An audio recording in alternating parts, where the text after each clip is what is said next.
London Bridge is falling down, falling down, falling down. London Bridge is falling down, my fair lady. Яг хүсэн хүлээсэн Five Nights at Freddy's-ийн лор бичлэг эхлэхэд бэлэн боллоо. Уг тоглоом нь 2014 онд гарч ирсэн инди гейм бөгөөд одоо хүртэл хүүхдүүдийн хамгийн дуртай аимшигын франчайз хэвээрээ байгаа юм. За тэгэхээр би уг бичлэгээ тоглоом, light novel, graphic novel, mini game, дуунууд, мөн хэд хэдэн гейм теористуудын гаргасан онлууд дээр тулгуурлаж базан тайлбарлаж болно. Дээрээс нь зүүн доод болондоо их сурвалж болон иш татсан материалуудаа оруулж өгтөл өөрсдөө орож чалгасан ч болно. Хөө сандарчин шүү. Өөрийнхөө 11 жил дурж тоглосон тоглоомынхон лорыг ингээд ярих өдөр ирдэг юм байна. Уг нь Five Nights at Freddy's-ийн лорыг MadPad 2 жилийн өмнө задлан ирж байсан ч энэхүү 2 жилийн хугацаанд нэг DLC, шинээр нэг тоглоом, 8 ном бүхий цуврал график новел гарснаар бидний мэдэх Five Nights at Freddy's-ийн тоглоомыг тэр жигт нь үгүйсгэсэн юм. Яг уу тэр жигт нь ч биш л дээ. Гэхдээ л ер нь жоох эвдсэн. За бичлэгээ эхлэхээс өмнө subscribe хийхээ битгий мартаарай. Мөн чи Five Nights at Freddy's-ийн фэн мөн л бол заавал эрхээ өрөөгөө гоцоолгон лайка дараарай.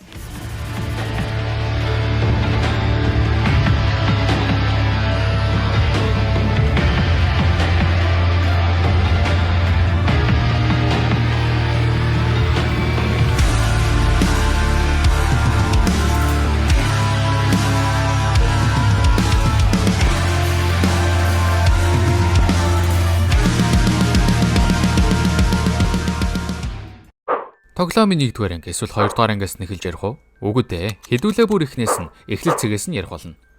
Бүр ихнээс нь Эдвинээс эхлэлтэйч тэрийг дараа нь тайлбарлах учраас эхлээд гол ном 2 хүн болох Уильям буюу Purple Guy болон Henry-гээс эхэлцгээе. Уильям автанд хүмүүсийн аргыг олох тэднийх нь худирдах тал дээр мэрэгжлийн байсан ба ухаалаг шинэлэг хүн байсан ч бүтээл сэтгэлгээтэй нэгэн байгаагүй юм. Тэрээр өөрийн бизнесийг багтаа үзэх дуртай байсан баавгаан циркээсээ санаа мөн хүүхдүүдэд чиглэсэн ресторан болон циркийн үзүүлбэр хосолсон газрыг эхлүүлэхээр шийдэв. Гэвч яаж? Хэдий ресторан нээж чадлаач тэндээ амьд баавгаа бүжиглүүлж чадахгүй шүү дээ. Энэхүү Walt Disney-гээ санаа авч баавгаа болон туулайн хувцас ойжээ. Дээрээс нь ганцхан баавгаа хүүхдүүдийг татахад хангалтгүй тул туулаач гэсэн байх хэрэгтэй гэж үзсэн хэрэг л дээ. Гэхдээ энийг харалтаа. Яаж бодохоор ийм хувцас хүүхдүүдэд таалагдана гэж боддог байна тий? Эсвэл тухайн үеийн хүүхдүүдэд таалагддаг байсан болов? За хэмэдхүү. Ямар ч тач хүүхдүүдэд таалагдсан байдаг ба Фред баавгаан хоолны газар маш амжилттай явж байсан бөгөөд Вильям маш их мөнгө олж байсан ч нэг зүйлийг тооцоолоогүй юм. Өрсөлдөгч газрууд. Rockstar Assemble, Mediocre Melodies гэх робот болон аниматроник нартай газрууд хүүхдүүдийг илүү ихээр татаж байсан юм. Өөрөө тийм зүйл бүтээж чадахгүйгээ мэдэж байсан тул өөртөө урам хугарах болон бусдад атаарах сэтгэл нь ихсдэг. Rockstar Assembly-г нь Henry Emily гэх хүн бүтээсэн байдаг. Тэдгээр роботууд нь тусгай механик ашиглан өмсгөл болгож өмсөж болох ба робот болгон тайзан дээр үзүүлбэр үзүүлж чаддаг байв. Уильям Henry-гийн тэрх чадварыг өөртөө авахын тулд олон жил хичээсэн юм. Ингэж 1970-аад оны сүүл болж William Henry хоёр нэгдэн Fredbear's Family Diner-ыг нээдэг. Уг хоолны газар тайзан дээр дуулдаг хоёр аниматроник бүтээгдсэн бөгөөд Fredbear болон Springborn нар юм. Мэдээж William санааг нь гаргаж Henry-гийн бүтээсэн бүтээлүүд л дээ. Зөвхөн тайзан дээр дуулах ч бас дотор нь хүн ороод ресторан дотор алхах боломжтой гээл бод. Хүн дотор нь орох үед Spring Lock гэх түгжээ тайлагдана. Харин хөнгөн үед нь Spring Lock шахагдаж дотор нь хүн орох ямар ч боломжгүй болдог гэжээ. Spring Lock-ын чиг буюу тодорхой хэмжээний шингэн зөвлгөрвөл шууд автоматар түгжигддэг ба дотор нь хүн байхад шингэн зөвлгөрвөл шууд Spring Lock ачаалж дотор нь байгаа хүнийг бяцалж алах нягууртай юмсанжээ. Тийм болохоор айгүй аюултай. За тэгэл мань хоёрын хоолны газар цөм хийж бүр хүүхэлдэйн кинотой болсон байдаг. Fredbear ба түүний найзууд. Уг хүүхэлдэйн кинон дээр шинээр 2 дүр танилцуулсан бөгөөд далайн дэрэмчин Foxy мөн Chica дахианаар байлаа. 1983. Албан ёсны компани болох Fazbear Entertainment-ийг үүсгэн Henry шин салбар ресторан нээж Freddy Fazbear-ийн пиццаны газар хэмээн нэрлсэн байдаг. Уг газарт нь Freddy, Bonnie мөн шинээр 2 дүр болох Chica, Foxy нэртэй 4 аниматроник бүтээгдэжээ. Henry загварыг нь гаргасан ч хангалтгүй байсан болохоор Murray's Custom Manor гэх газрын бүтээлүүдээс санаа авч хөгжүүлсэн байдаг ба тэднээс Foxy болон Chica нарыг оруулж ирсэн байдаг. Дотор нь эндоскелетоныг суйрлуулж, хиймэл оюун ухаан таниулж, үзэгчдийн дундор өнөөдүүлэн чөлөөтэй алхаж явах боломжтой болж байгаа юм. Murray's Custom Manor-ийн эзнийг Edwin Murray гэдэг. Тэр үедээ л хиймэл оюун ухааныг бүтээж чадсан гэхээр амар лаг байгаа сте. Мэдээж William л олсон хойно Edwin-ийн чадвар болон аниматроникуудад хүртэл шунж эхэлнэ. За одоо хэдүүлээ Edwin-ийн талаар ярилцгаая. Edwin-ийн талаар ярихын тулд бид бүр 1968 он руу буцах хэрэгтэй. Сая сүүлд гарсан Tales from the Pizzaplex-ийн graphic novel болон Secret of the Mimic нэртэй шинэ тоглоомод дээр Эдвиний талаар гаргасан бөгөөд ер нь л бидний мэддэг лорыг тэр чигт нь өөрчилсөн юм. Tales from the Pizzaplex нийт 8 номтой цуврал бүхий graphic novel болохоор та хэд уншихыг хүсвэл Google-саа авахаарай. За тэр яхав. Эдвин Мөрэй өмнө нь light novel-үүд дээр дурддагдж байсан ч түрүүн хэлсэнчлэн Secret of the Mimic дээр илүү дэлгэрэнгүй тайлбарлаж энэ бүхний гогцоо маягаар гарч ирсэн юм. Эдвин аавсаа Murray's Custom Mane-ыг өвлөж авсан бөгөөд хүүхдийн жүжигчин Fionaтай гэрлэж хүүхдтэй болдог.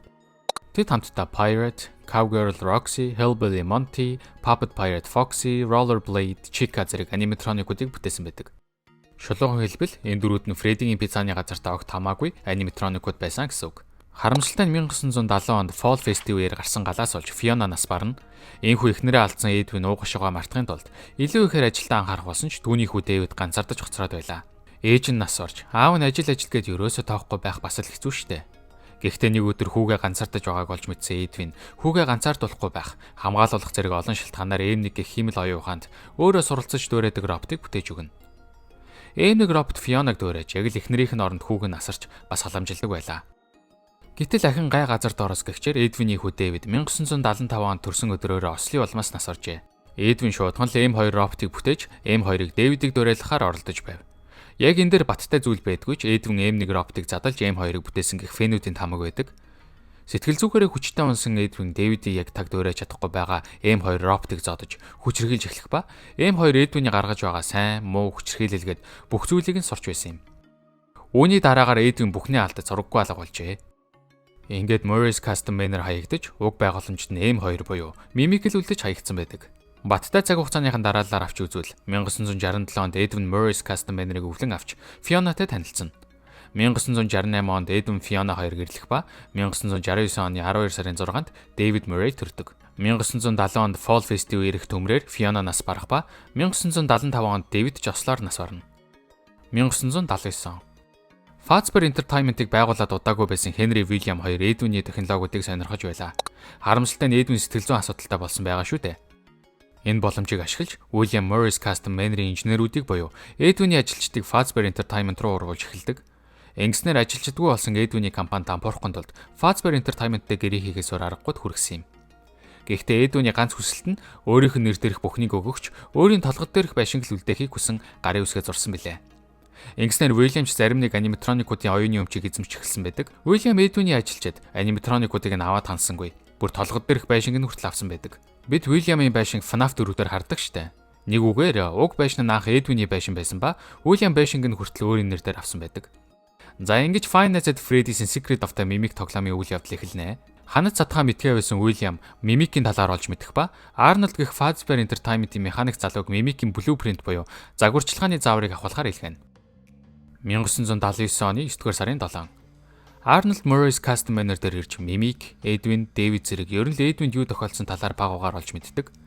Бид Arnold-оор тоглох бөгөөд бидний дайсан зөвхөн Mimic юм. Mimic юм харуулж, бусдыг дуурайж, хүссэн аниматроникийн дүр тойрох чадвартай. Дээрээс нь Arnold нь хуучин Murray's Custom Mane-т ажилладаг байсан механикч юм. Тэгээ яах вэ? William оруулсан. Тэгэл яах вэ? Нөгөө нэг ажилладаг байсан газраасаа чи blueprint-ийг аваад ирээ. Чи угаасаа наад газараа сайн мэдчихэж байгаа штэ гэд Arnold-ыг явуулсан. Тэгээ Secret of the Mimic тоглоом нийт 3 төгсгөлтэй. Яг аль биесний төгсгөл гэж байхгүй. Таныг өөрөө тоглож үзэхийг зөвлөж байна. Тэгэд яаж ч юм мэдэхгүй Mimic William-ийн гарт очсон байдаг. За хүлээж байгаарай. Luke TV премиум багцаас илүү үзээд онцгой багц бэлгээ өөр юм болохоор 12 дугаар сарын 25-наас 2 дугаар сарын 4-ний дуустал Luke TV-гийн бэлэгтэй зэсээс хүссэн киногоо үзэхэд хангалттай. За тэгвэл бэлгийн эздэг хэрхэн тодруулах вэ? 2026 оны 1 сарын 6-нд 2 багц бэлгийн эзэн, 1 сарын 16-нд 2 багц бэлгийн эзэн, 1 сарын 27-нд 2 багц бэлгийн эзэн, 2 сарын 6-нд 2 багц бэлгийн эзэн тодруулах болно. Luke TV үзэх тусам бэлэгтэй. За бодсон 1983 он дээр ирцгээе. Five Nights at Freddy's 4-ийн үйл явдал. William 3 хүүхэдтэй ба том хүү Michael Afton, дунд охин Elizabeth Afton, мөн нэр нь одоогоор хараахан ил болоогүй байгаа CC буюу Crying Child. Хүмүүс их олон нэр өгөөд нэр нь батлагдсан гэж боддгийм байх лээ. Ямар ч тоглоом болон номон дээрээ баттай болоогүй байгаа шүү. Гэхдээ цаашид хүүг хідүүлээ уйланхаа хүүгээ дуудаад явъя. William 3 хүүхэдтэй их хайртай байлаа. Мөн өөрийн бизнес болох Freddy-ийн гэр бүлийн зоогийн газраар ч их бахархдаг байв. Харин уйланхаа хүү аавынхаа ресторан бас түүний найз зөрчилдөгч Henry-гийн газар болох Freddy-ийн пиццаны газарт илүү дуртай байлаа.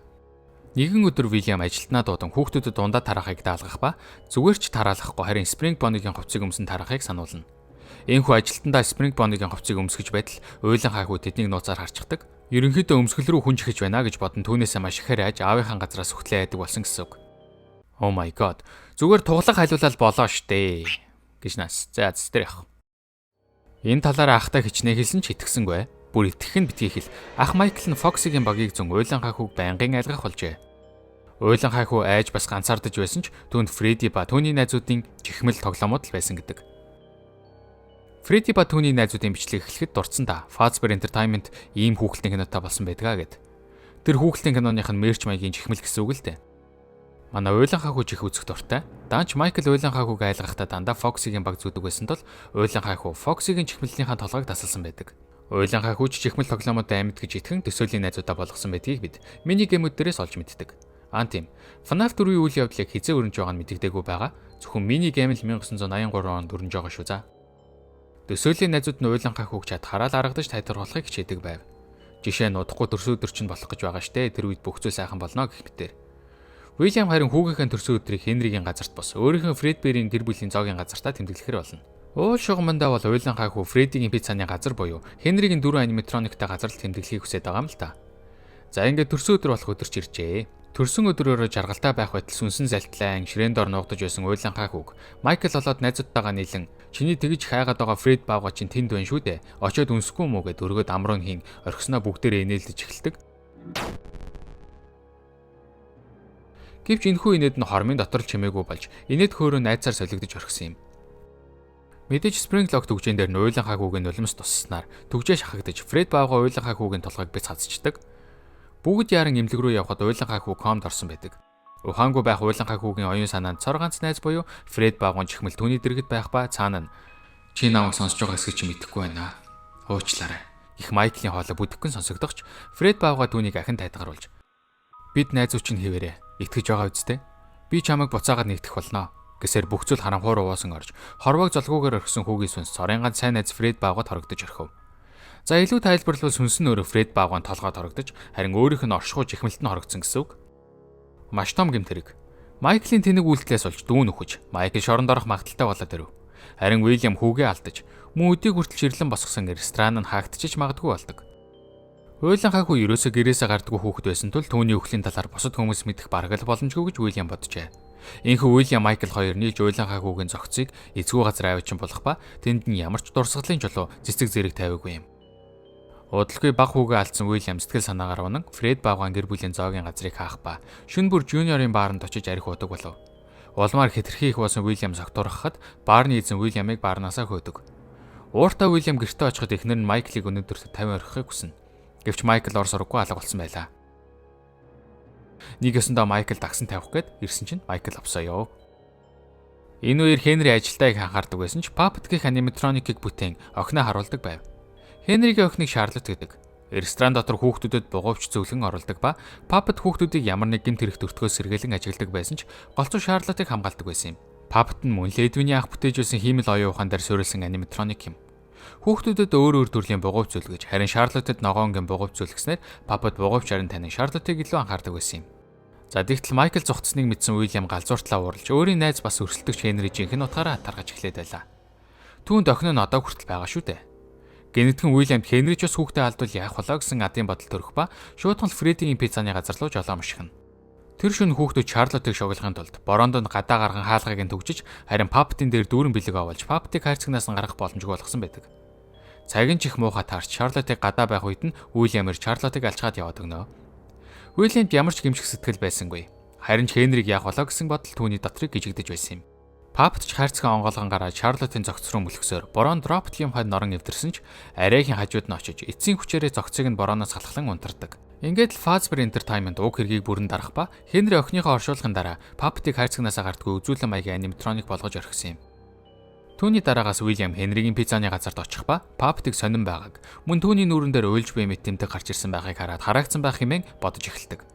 Тэгээд хүүгийнхэн Фред баагаан чихмэлийг судлахад адилхан өөрчлөгдсөн байгааг нь анзаарна. Тэр нь түүнд дуршилт эхлүүлэх сэтэл болох ба түүндээ дуршилт ихээр шинэ газар нэхэр төлөвлөж эхлэв.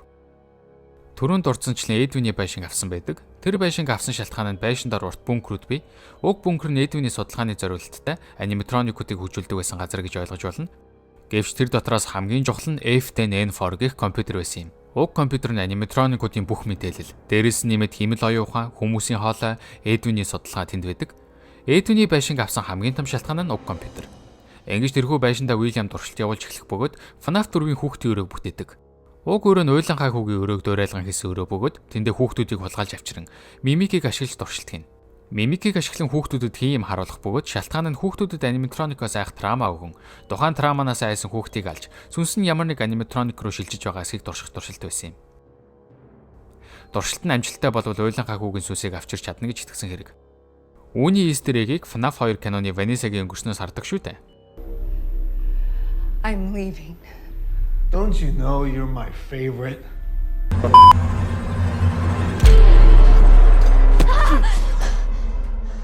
You will always be mine. Яахын аргагүй трама.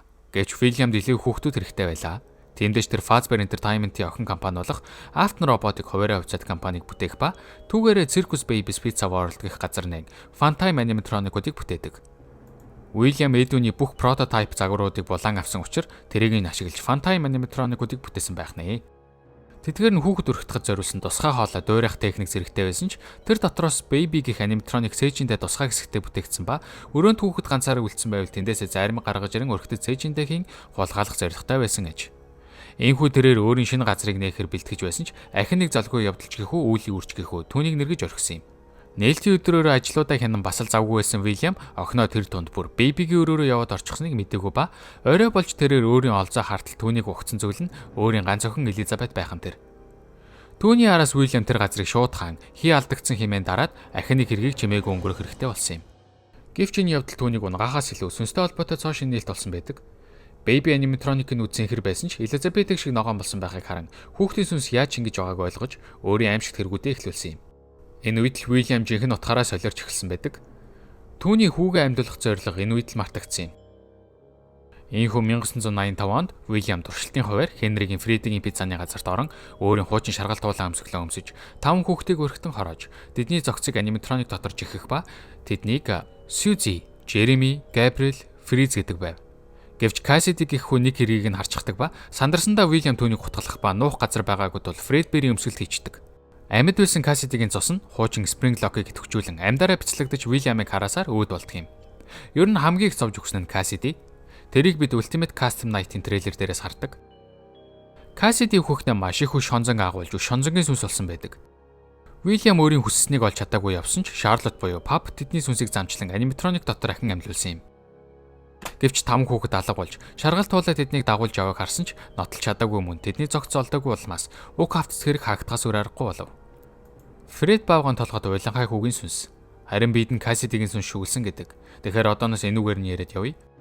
Ийхүү 1987 онд Henry өөрийн Freddy-гийн пиццаны газрыг шинжилэн хуучны хэргийг дарах. Дээрээс нь шинэ хэрэг үүсгэж сэргэлж аниматроникуудыг шинжилэх ба тэд нар илүү хүүхдэд таалагдах үз буюу toy аниматроникууд нэртэйгээр гарсан байдаг. Нэмээд бүгд хүний царай таних бас хүсснээрээ гарч орж болохоор програмчилсан байдаг. Шалтгаан нь гэвэл анхдагч аниматроникууд хэтэрхий амар болж бас амар хуучирсан болохоор Henry шинжилж хэсгүүдээс наван toy аниматроникуудыг бүтээсэн юм. Гэвч Henry тухайн хэсгүүдэд сүнс шингэсэн байсныг ерөөсөө мэдээгүй юм. Мөн Pup борооноос хойш ахин ашиглагдаагүй тул хайрцаг дотор л байх ба тоглоомтер байлгаж хүүхдүүдэд бэлэг өгөхийн тулд л ашиглаж байлаа. Мөн Henry Pup-ийн өмнө Charlotte-ийн дуртай байсан их шиг тарцыг тоглоулан үлдээдэг байв. Сая гарсан FNAF 2 кинон дээр тэрийг сонсоод Charlotte унтаж амарч чаддаг гэж гарсан штэ. Тэгэхээр Henry сүнс шүглж байсныг бараг гадралтсан байсан байж магадгүй л юм.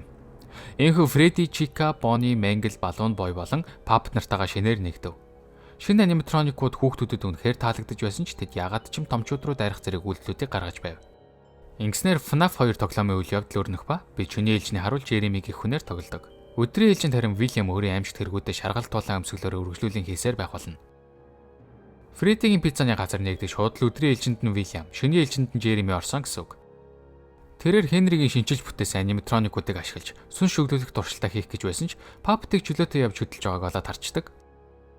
Ийхүү William туршилтаа амжилттай болсныг ойлгож Freddy-гийн пиццаны газрыг халахаар төлөвлөж эхэлнэ. Алсан хүүхдүүдэд нуух бус шууд ил хайчгаад яваад өгдөг. Ингэжл William өөрийн алсан хүүхдүүдийг нуухгүйгээр ил гаргаж албаар хэрэг үүсгэсэн гэдгийг 6 дахь шинээр Phone Guy залгах үед олж мэддэг. Hello. What on earth are you doing there? Didn't you get the memo? The place is closed down, at least for a while. someone used one of the suits. We had a spare in the back, a yellow one. Someone used it. Now none of them are acting right. Listen, just finish your shift. It's safer than trying to leave in the middle of the night. We have one more event scheduled for tomorrow, a birthday. You'll be on day shift. Wear your uniform. Stay close to the animatronics and make sure they don't hurt anyone, okay? For now, just make it through the night. When the place eventually opens again, I'll probably take the night shift myself. Okay, good night and good luck. гэсэн фон гаяын дуудлагыг бид нар авдаг. Тэгэл Жеремиг өдрийн ээлжинд гарганаа. Гэвч тэр үед нэгэн аниматроник Жеремиг Вильямтай андуурч хазаж хаях ба хүмүүсийн сайн мэдэх 1987 оны хазалтанд тэр үеэр болов. Тэгэхээр 1983 оны хазалт нь Вильямын баг хуу уйланхай хүүгийн толгоогоо хазуулж өгдөг хэрэг. Харин 1983 оны хазалт нь Жеремиг Вильямтай андуурч дайрсан хэрэг юм. Одоо ойлгомжтой болж байгаа сте тий. Ингэж л Фредигийн пиццаны газар бүрмөсөн хаагдаж Вильям сансандаа хүрнэ. Вильямын зорилго нь ерөнхийдөө аниматроникууд доторх эндоскелетоныг авах. Тэгжил ер нь аниматроникууд дотор хүүхдүүдийн сүнс яаж хорогдоод байна гэдгийг олж мэдэх гээд ер нь бол энэ нь өөрөө Вильямын хувьд амар том нээлт. Тэгээд илүү их ойлгож баг одоо нөгөө хүүгээ амьдлахаач мартцсан. Тэгээ ер нь баг ийм юу байгаа. Одоо Фенүүдийн хамгаар бол ингээд Вильям мөнх амьдралыг олохын тулд ингэдэг гэдэг. Гэхдээ энэ дээр бол ингээд бодоод үзэнгүүт Вильям ингээд нэг тийм ямар нэг зүйлд шундаг тийм шуналтай нөхөр байгаа даа шүү дээ. Нэг тийм мэдлэгийн төлөө төрсөн юм шиг те. Гэхдээ энэ нэг төрлөөрөө муу. За нэг тиймэрхүү. Тэгээ ер нь л энэс илүү ойлголт авах байгаамаа гэсэн үг. Зэн үргэд бичлэгээ дуусгая. Дараагийн бичлэгтэр бүр илүү ойлгомжтой болох тул дараагийн бичлэгээс үсгэлээл хүлээгээд байж байгаарай. Мөн Secret of the Mimic-ийг заавал тоглоорой гэж хэлмээр байна. Тэгээ номыг нь бол угаасаа Google-д олох боломжтой PDF мэфэр байлээ. За тэгээд лайк болон subscribe дарахаа битгий мартаарай. Хайртай шүү та нартаа.